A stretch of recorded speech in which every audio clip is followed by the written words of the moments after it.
Hello again, my friends, and you are my friends, and welcome to your Formula One fan show live, talking Formula One with Steve and Neil. Before we go any further, this is a live show, and we do welcome your input, as we do across all our shows on the platform. So if you're an F1 fan with a new, old, or returning, do let us know in the comments. If you've got a question, please do pose it to the lads, or even to me. I am a new fan. I've just completed really my first full season. What a season it was. For a first full one, obviously with the way it ended. Interesting.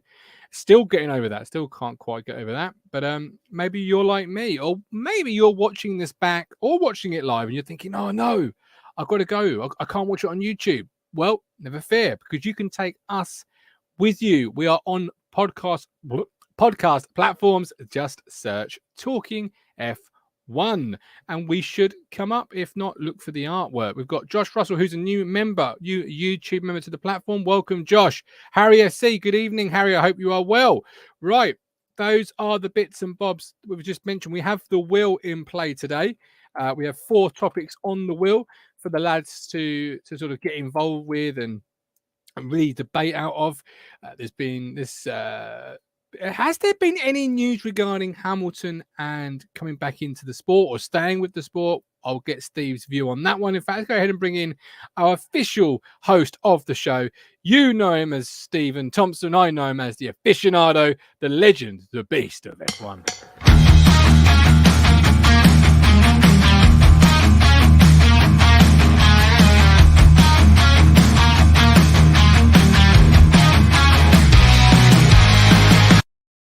Hello, Mr. Thomson. How are you? Good afternoon. I'm well. How are you?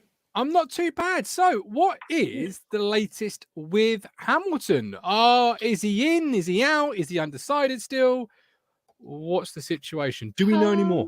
No one knows. Nothing has been said. He's been seen out and about. Apparently, he was spotted in California buying an iced coffee. So he's he's obviously still out and about. But yeah, nothing's been said. Still social media silence. It's starting to get a bit frustrating now, to be honest. Just want to know what's going on. You know, sort of understood the first couple of weeks, really. But now we're over a month down the line.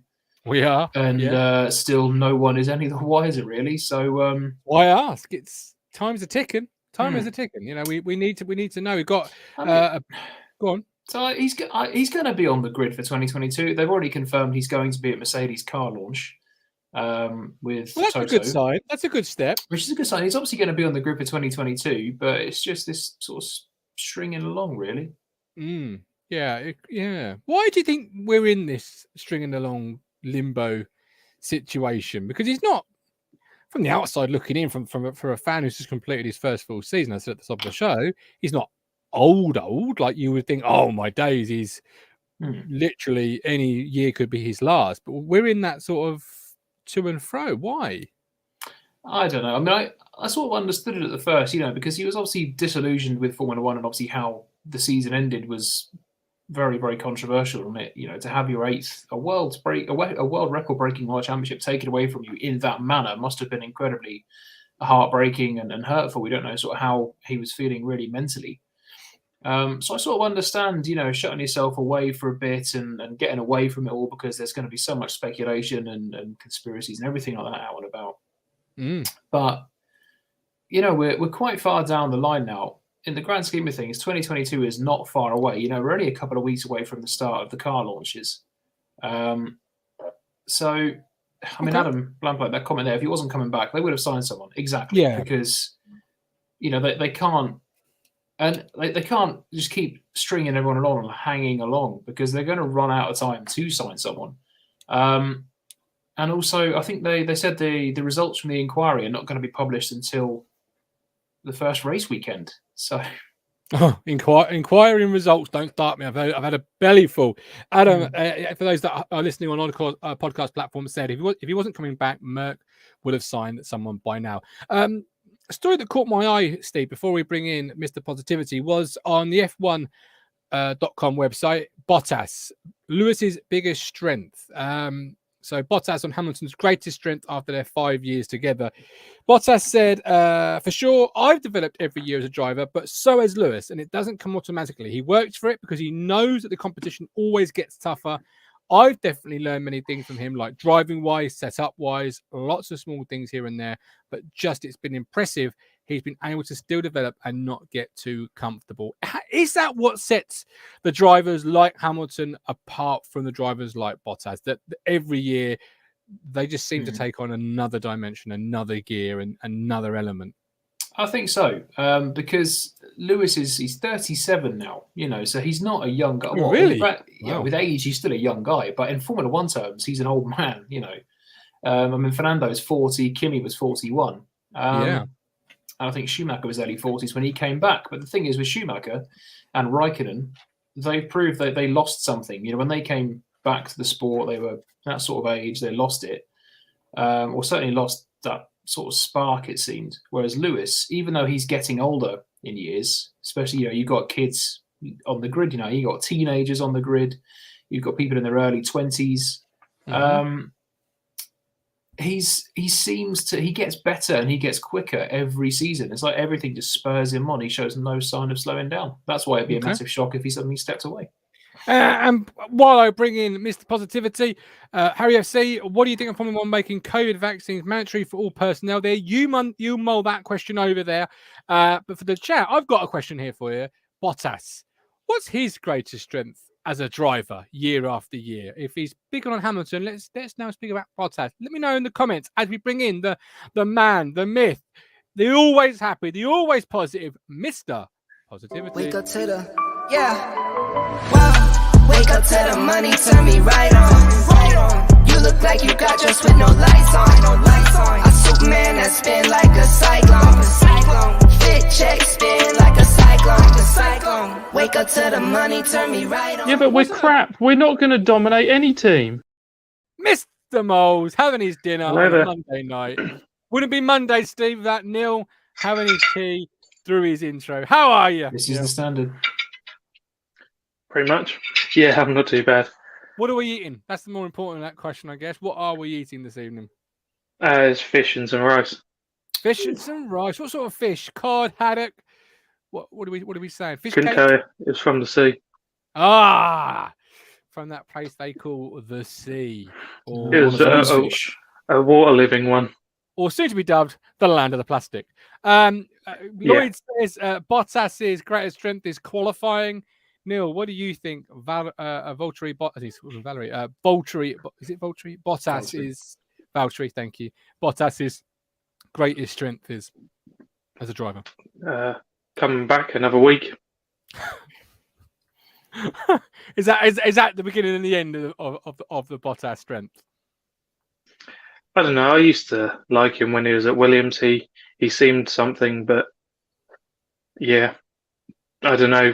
When you see him put in a lap that can rival the top two in qualifying, and then when it comes to the race, he suddenly wears out his tyres in 3 times as quick as anyone else, and then has to do 5 pit stops in the race and finishes nowhere while his teammates trying to win.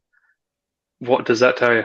So I guess if we flip that question to you, Stephen, because we know that you're a huge Bottas fan, so it'd be unfair to ask you the same one. Is his biggest weakness the inconsistency then? Yep. There's 2 things. The inconsistency, because he's bang on it one weekend and then miles off the pace the next. And also he starts the season strong and then with 2021 aside, and then just fades over the course of the season. He's won the opening round before and then he's just dropped down the order. I think going back to the qualifying thing, that is definitely a strength of his, because 2013, his first season, he was in a Williams, and the Williams that year was terrible. It was awful. It was Bottas and Maldonado, and it was a terrible car. And he managed to stick it third on the grid in Canada in qualifying, which is awesome. That 1 lap pace was there. It unfortunately fell back in the race because it's the Williams. But, no wonder I like Bottas if Maldonado was his teammate. Oh, God, Maldonado. And couldn't stand the bloke. He's still the last race winner for Williams. It breaks my heart. It does. Adam, Kimi only lost it after he returned to Ferrari. He was getting podiums for Lotus on his return. Bottas best in quality. He could match Hamilton most weekends. Kimi's almost one of those where if he's in a B team as such, he performs better. Yeah, he was a massive, Sauber, McLaren when they were up against Ferrari. weren't quite the best team, and he was amazing. And then Lotus, he was brilliant. I think with Bottas, his weaknesses show through the past couple of years because Red Bull really hit their stride. It was easy when it was only really Mercedes who could challenge, and occasionally sort of Ferrari or Red Bull. But 2021, especially with Red Bull being as quick as they were, it really showed him up because Hamilton could still fight at the front, obviously, as we saw, and Bottas would fade. I think it just showed up his inconsistencies even more, really, because past few years, when he's been off the pace, he's still been good enough for second because no one else could catch the Mercedes cars. I wonder what a Kimi and Lewis at McLaren sort of teammate partnership would have been like. That'd have been awesome. They'd have been champions for sure. Would they have got along? Or would they have Easier than Lewis and Alonso, yeah. Yeah. Kimi's so laid back. I couldn't see Kimi stopping in the pit box, not allowing his teammate to change tyres and get round to do a pole lap. No. Yes, that was toxic.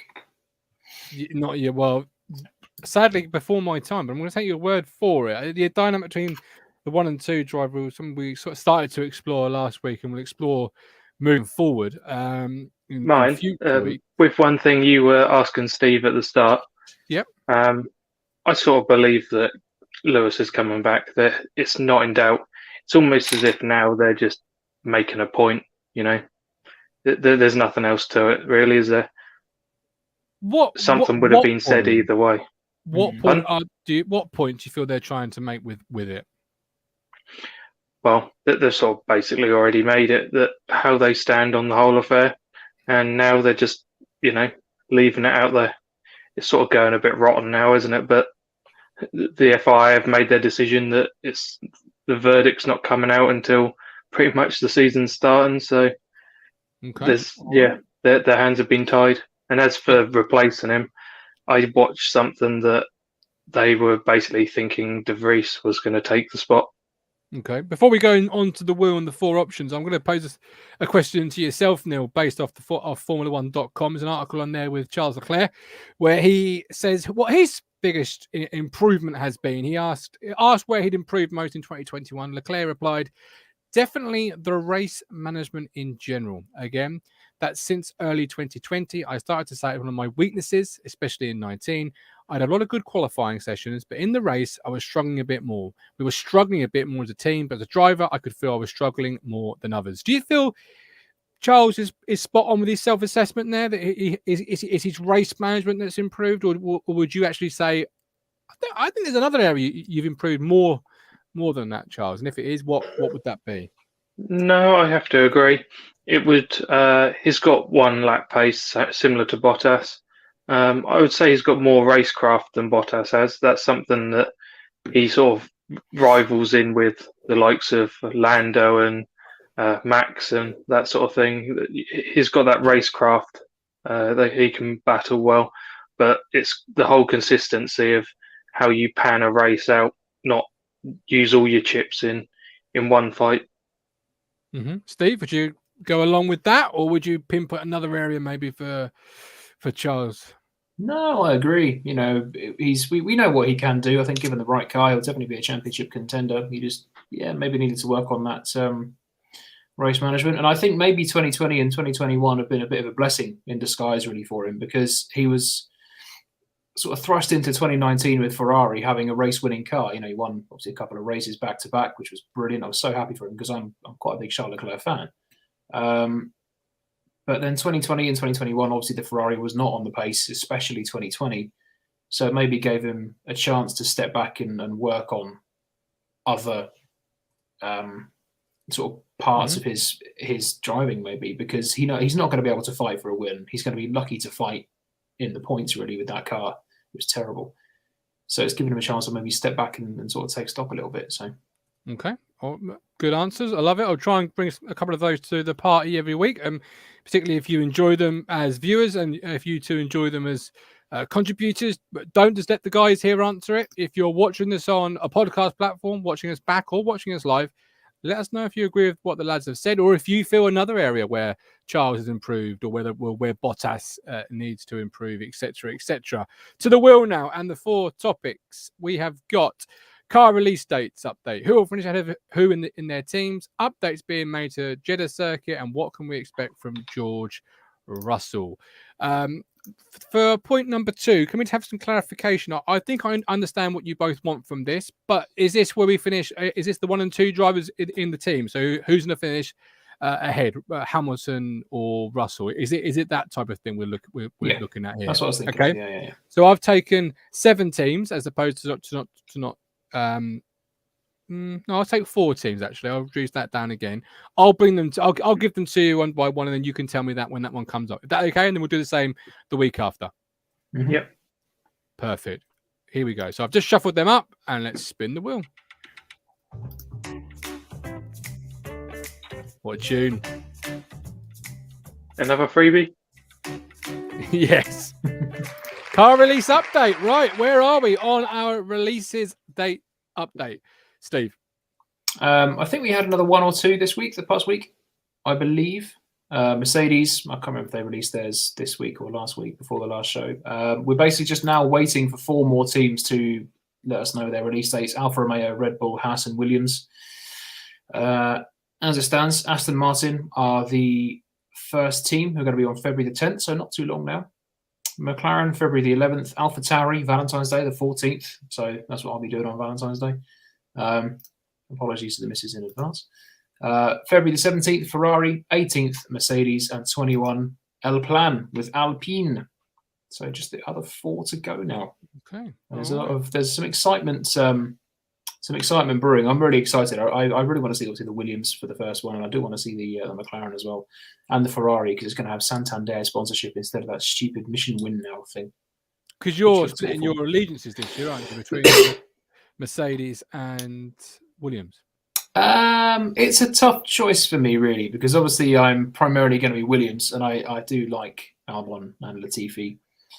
I support George as a driver, but I'm not really a Mercedes fan. But I do like Charles Leclerc. It's a tricky one. Neill, car update you're most looking forward to? Obviously, McLaren, AlphaTauri, Ferrari, Mercedes, or Alpine. Which one of those are you particularly looking forward to seeing unveiled? It's always got to be McLaren. That's top priority for me. But you have to see what some of the other teams. It's always intriguing to see what the likes of Red Bull have come out with, and Ferrari normally have some good ideas. Yeah, I'd say of the last few seasons, there's not been quite so much from them, but in previous years, they've been, at the forefront of some cracking ideas. I'll tell you what I miss quickly with F1 car launches, the big extravagant car launches. Like Jordan always used to do big launches, and then years ago, is it McLaren who had the Spice Girls at their car launch? I think in late 90s maybe. Yeah, they used to have possibly. Yeah, I know Jordan used to have some pin-ups sort of surrounding their car, and they used to have a big old party. As a side note, what happened to Jordan? Because that's a team name I actually. They are now Aston Martin. Oh, okay. Technically, there's a video on YouTube that I put that they were Jordan. Technically, when Stroll bought the team, what was it, for like £1 or a penny or something stupid? They had pretty much disappeared as a team, and they've become India, what they are now. They changed. It was Force It, no, because they were Jordan, then they were Midland, I think, and then Spiker, then Force India, Racing Point, and Aston. If I might have got some of that wrong, but no, I missed that because it's now like, are you going to release our car? And it's like digital image. There you go. It's pretty much, as far as I'm concerned, if they're at the same factory, they're using the same blokes. Yep. Same and it's like, okay, we're going to release our car. Brilliant. When? The morning of the test. Oh, and it's like, okay, and cover off. There's the car. Get on the track. Make an event out of it. Charles Leclerc really needs to improve his home race, having never seen the checkered flag at his home race in a single-seater series. Oh, no. It's last year he was on pole position as well, and then he binned it. Good point. Charles. It's a good point, Adam. It's a really good point. He particularly has. Right, what's next? 3 to go. What have we got? We've got updates being made to Jeddah. Who wants to take this one? Yeah, I'm just trying to find it again because I saw I can't remember where I saw it, but they were making, because there was obviously a few issues with the Jeddah circuit last year. I'm trying to see if I can find out where it was. So bear with me, talk amongst yourselves. Obviously, it's been a few. There've been a few concerns about it, and we did see some dodgy stuff, at Jeddah last year with the crashes and that sort of thing, and the safety car, and obviously the incident with Verstappen and Hamilton, and the brake testing or whatever you make of that. Here we go. Yeah, so that became. It's been criticised for the limited visibility.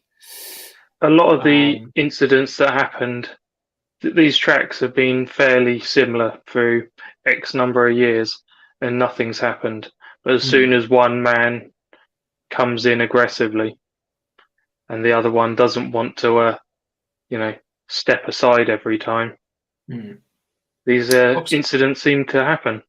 And it's if they knuckled down and didn't allow it to happen in the first place, it wouldn't happen. We're not too far away from the next Grand Prix there either, are we? Because it was quite late on the calendar last year, but it's quite early on the calendar for this year. It is. But they've said they're trying to make some improvements on areas for the second event. There are going to be 1 or 2 changes. They're related to the driver's sightline from the cockpit. So they're going to make small modifications to the barriers that will favour the lines the drivers take around the course. They're not planning to make any long-term changes, but I think it's going to help it because it's got a good track layout. I think it wasn't a bad race last year. I was quite critical of the track layout beforehand, but it was better than I thought.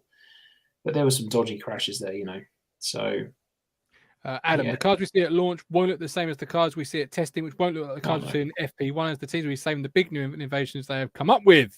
That's something I was going to say. Go on, Neil. A lot of the launch cars these days are just digital renditions. So it's the most plain Billy basic. It'll pretty much look like the car we've already seen with no livery on it that the FIA rolled out. And it's not until, in previous years, when we know what the cars are all about, that they start putting all the little fins on here, there, and everywhere, the new barge board arrangements, and you actually then see in testing and almost qualifying for the first weekend, you finally get to see what people have brought to the party. Yeah, I think with the liveries as well, what we've seen a lot, or a fair amount of the past few years, is show cars. So it will be the 2021 car with the 2022 livery. No, other way around. 2022 car. No, that was right. Last year's car with this year's livery. Oh, well, there we go. Okay, one of the two. Because they're going to change completely. It's also going to be a little bit trickier this year because you're going from such different cars. But the past few years, it's been the previous year's car with the new livery. Because, like you said, Adam, the cars are going to be changed so much by the time we get to Bahrain. So. Absolutely. Well, that's one of the things I noticed you keep sort of talking about is that the constant changes. So, really, it's like, can you believe anything at this stage then? Is that, I suppose that's the question. Can you believe anything you read or hear about the cars at this stage? Not so No much one knows anything, do they? Nope. Matt Stannard, how much flexibility do they have? Could one be a 6-wheel beast, for example, or is it just primarily aerodynamic tweaks? I think it's mainly just aero. I don't think we'll ever see a 6-wheel car in Formula 1. There's got to be a rule against that now. Yeah, I think it's written down that you can't. Yeah. Harry FC, what do you think about Barcelona not being broadcast and being called a pre-season shakedown, Neil, and Bahrain being the official test season and being That's something I said to you, wasn't it? Talk to me about it. So, what do you think? Obviously, answer Harry's expertly put question there. Yeah, it's called a pre-season session and not a however they worded it. It means that technically it's not actually a pre-season testing. It's just a pre-season behind closed doors session that, some have mentioned that it's down to not making certain teams fall flat on their face and show up the poor sponsors. But if a team's starting badly, everyone's going to know about it anyway. So what's the point? Absolutely. Lloyd says we've had 6 wheels before. We have, but not with most things. Like with the fan car, they stop. Basically, they either don't race them because they know it's wrong, or they just get banned outright, and there's normally extra words put into the into the rule book that says that you can't do this, that, and the other. Same with the double diffuser by Braun. That was outlawed. The F duct. What is that? Is basically a bit of the floor where the engine start probe was put in. They ended up having a hole go straight through, a hole that technically wasn't a hole. And basically it meant that the diffuser worked harder. You basically had 2 layers of it. And Toyota went to the extreme and had 3 layers. And it was pretty good. And then the others had to catch up. It's one of the ones where they actually kept it for the season. Okay. And the others then had to chase for it. But the next season it was banned. Adam says they stopped ground effects, but we basically have that back now. So never say never.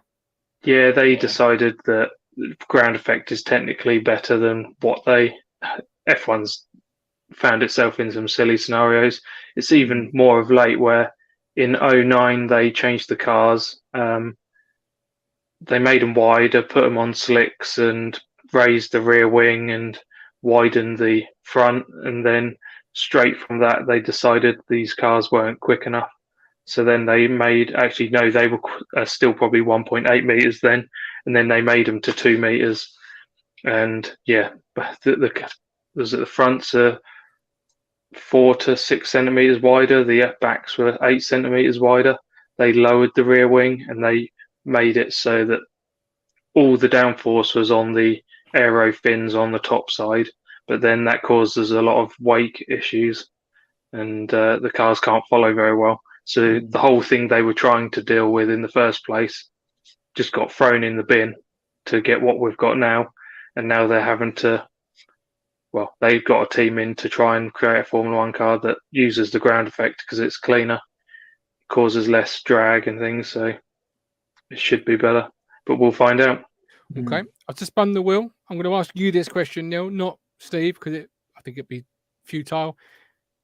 What can we expect from George Russell? I think he's going to just play it cool, but what does that look like? We'll see. No, he'll get outside of the cockpit. He'll just be like, soaking what you expect from him. Yeah. I know a lot of PR will be around him. They'll stick microphones in his face, and I know they'll be pushing a lot of pressure on him early on, but I think he'll be quite relaxed with it all. He'll be fine.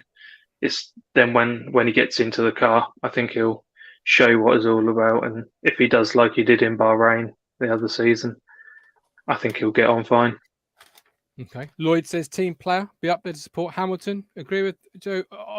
Do you think he's going to enjoy going under the radar, Steve, this year, or do you think he's going to try, as the season wears on, pushing himself and in turn Hamilton out of that top seat? I think he's going to push, and he's not going to be I suppose in the early days he might have to sort of be happy to go along, bide his time. But we saw that when he was in Bahrain in the Mercedes, there was obviously a lot of pressure on him, a lot of media over him, and he was fine with it. He got in the car, almost won the race. He almost beat Bottas. So I think he'll be fine. Maybe it'll take a couple of races to really get settled in, because it's all well and good testing in a car when you're out on your own and doing your own thing. But when you're on a circuit with 20 other cars, I think it might take a couple of races to really get settled into the groove. When he does, he'll be fighting for poles and wins. I'm quite confident of that. We've seen what he can do. Mm-hmm. Second on the grid in a terrible Williams, and he almost won the race in his first outing in a Mercedes. So, okay, all right. Coming to the next part of the show, where the last item on the wheel is who will finish ahead of who in their teams. As I said, I've got 4 teams here, obviously 2 drivers per team. I'm going to give you each a team, and then you're going to have a minute to tell me who's going to finish ahead of who out of that team and why. You don't need the full minute if you so wish to not use it, but no more than 1 minute. Steve, you can kick us off with Team Haas. We have got Mick Schumacher and Nikita Mazepin. You're not going to need the Mills and Boone on this one. Go. Mick Schumacher's going to finish ahead of Mazepin. He's quicker. Why? He's more consistent. He's more mature. He's less spin prone. I know that we've established last year that it was Mick who had the majority of the larger accidents. Hungary, Jeddah. But it's been Nikita Mazepin who's having more spins and more incidents and getting himself noticed for more wrong reasons. So, Mick. Can Mazepin not used last year as a good learning curve and push himself forward this year? Has he the potential to surprise? There's the potential, but he's still, I mean, when they were in Formula 2 in more even cars, he was still behind Mick. So, it's going to be Mick Schumacher. Neill, would you go along with that, with Mazepin behind Mick? Yeah, I think it could be close. If Haas have done something good and actually given them a car that they can drive, because this season gone that was woeful.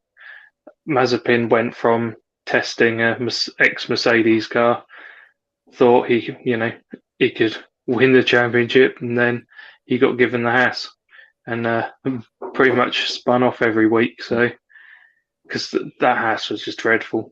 Give him a car that's half decent, and I think he can show us a little bit more of what he's capable of. But I still believe Mick is the better driver. Lloyd says Mazepin has no racecraft. Adam, I think that's harsh, but do you? Yeah, he's not amazing. I'm not gonna say that, but I don't believe we got to see the full extent of him. That car was just dreadful, and every time they tried pushing it, it just didn't want to know. Okay. Neill, you have got AlphaTauri, Pierre Gasly, Yuki Tsunoda. 1 minute to tell me who will finish ahead of who and why. Go. Well, Tsunoda needs to absolutely step up, and I don't want to hear any more of his, well, I can't believe the team have taken me on yet again. If I'm honest, I believe that if he doesn't step up, this might be his last season in Formula One. So, it's going to be Gasly. Gasly's the better driver of the two, and I think he's the one that will push the team on. It'll just purely be what Tsunoda wants to do this season. Tsunoda burst onto the scene, looked lively, like a firework. I put in my F1 team, then he didn't do another thing. What does pushing on look like for you, Neill? Pushing on, basically, you'd want him. It's always you've got to do the same as your teammate. If not, he's got to try and get some points and finish races. Okay. Steve, we've got Lloyd saying Gasly, Adam saying Pierre, experience simple, Matt saying Gasly. Do you go along with what Neil's just basically said there? And I'll also ask you, he made a big bold claim there last season in F1. If he doesn't improve, would you agree with that as well? Yeah, we know Red Bull are pretty ruthless with their second drivers, with their underperforming drivers, I should say. Yeah, I've got nothing more to add, really. Just it's going to be Pierre Gasly. He's quicker, he's more experienced, he's more consistent. Okay, you've mentioned Red Bull there. We'll go to Red Bull now. You've got two drivers. It shouldn't be too difficult for you. You maybe you won't need the full minute, but Max Verstappen and Sergio Perez. Go. Perez. No, it's Max. Definitely Max. As much as I like Perez, it's going to be Max. He's world champion. He's quicker. He's the number one driver. He's going to get the priority.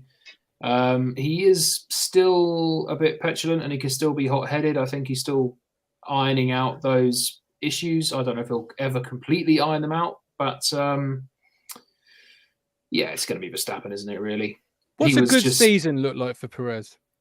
Second in the champ. If Verstappen wins, second in the championship. And again, be right up there with your teammate. If Verstappen's winning a race, you want to be be second. If Verstappen's out or having a bad race or further down, you want to be picking up the pieces. You want to be winning it, being on the podium. Just being more consistent and up there with your teammate, really. Perez pretty much what he did to help them win the drivers. Yeah. Okay. If you need to back up Mercedes, back up Mercedes. That's time. Neill, is he in danger of becoming a Bottas, do you feel, as it rumbles? If Verstappen wins another championship and Perez doesn't fulfill his end of the bargain? He was always in there to be a Bottas. Let's be real. Max is their main man. He's by far the better driver and it's the same with Bottas and Lewis. You've got one driver that can push on, and we've seen both Lewis and Max leave everyone else behind until the other drivers can be hot on their heels. Mm-hmm. They're the two that are the number one in the team and need to be pushed aside. Until that happens, it's clear as day. The team for you, Mr. Mowles, is, let me just check my notes, is Alpine with Ocon and Fernando Alonso. You've got 1 minute. Go. I used to like Ocon, but as time goes on, he had his little pause away from F1 and then sort of come back, and it's just never quite been the same. His performances have improved a little bit, but it's Alonso, isn't it, really? Unless something really drastic happens and he starts to tail away, and unless that happens, it's easy. It's just Alonso. Is Alonso the number one driver out of the two? Is he deemed the number one? I'd say so. I would believe so, but then you've got Ocon's French, and it's at a French team. So does that play a part? What? Okay. What is it closer than it maybe appears at first glance? These two together. I'll give you a bit more time for that question. I no, not really. If for me personally, I believe that it's easy. Alonso generally, I think I said another week, when you've got a battle and you want one of them to hold up, say Lewis or Max, it's always going to be Alonso. He'll keep them behind for 5 laps. Ocon might do it for 2. It's just one's by far got the better racecraft. Okay. It's tricky, isn't it? Because you've got drivers at different stages of their careers. Ocon is still a young guy. Fernando is 40 now, so he's only going to be in F1 for another season, 2 seasons? I don't know. Don't know how long his deal at Alpine is. If you're going to build a team around a driver, you're going to build it around the young guy who's got more promise. But the trouble is, your teammate is Fernando Alonso, double world champion, one of the greatest drivers of this generation. You know, he's the guy that ended the Schumacher era, effectively. So it's tricky because it's still going to be Fernando who will be the number one, I think, in their eyes. It's got to be a difficult situation for Ocon because French driver, French team, he's going to want to build it around him. But look who he's got as a teammate. I think this one is a little bit different to, say, some of the others. As you mentioned, Ocon is the young driver, so he could potentially be the future. But Alpine are going to take whatever they can get from Alonso's experience. However he can drive the team forward, they're going to be like sponges and suck all of that up. They're really looking to him to help in that way. But if I look at it a different way, you've got, is Ocon a little bit of a Hulkenberg? Is he a little bit average? And if he's not careful, is he going to slowly find himself slipping away? Steve, last sort of point to yourself, I guess, on this team. What are the goals for Alpine, the team, Ocon, the driver, and Alonso, the driver? Goals for the manufacturer. Team. Goals for the team. Be what they were. Become world champions again. You know, back in their Renault days, they were very, very dominant. What's realistic goal for the forthcoming realistic, year? If you're looking at sort of the nearer term as opposed to longer term, the nearer term is to get third. You know, take the fight to Ferrari, take the fight to McLaren.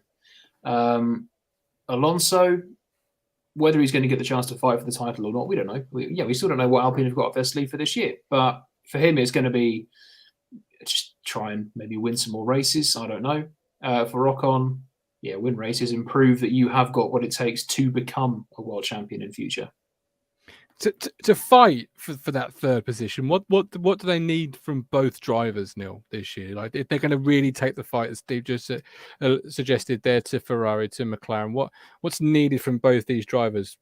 Two wins, 4 podiums, 1 win, 6 break it down a little bit.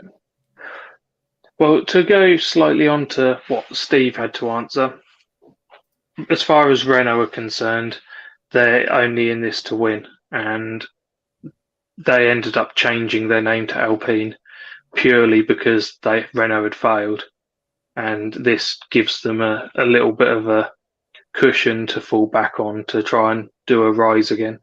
Mm-hmm. If it doesn't happen shortly, there's questions whether they're going to hang around. So it's pretty much on the drivers. Can they extract the most from the car? Can they help the engineers in the most to improve this car, take them forward, and as Steve said, to fight the likes of whoever's just behind the top teams. I can't see them going straight in for the wins yet. Okay. All right. Well, we're 10 minutes over the time. I think we'll leave it there. Great conversation, as always, from you two lads. Fantastic contributions from our live chat. Looking forward to seeing what the comment section for our playback viewers comes up with. We'll do some more teams next week, along with some other bits and pieces. But for now, I guess, Steve, the only thing left to do is to say, end your show, my man. Well, thank you very much for watching. It's always appreciated. Love seeing you all getting involved as well. Good discussion. We'll be back, of course, on Monday, 7:15 again, hopefully with some more news. We might have heard about Lewis Hamilton. We might have some more car launch dates. Who knows? But thank you very much for watching. And, we'll see you there. See you.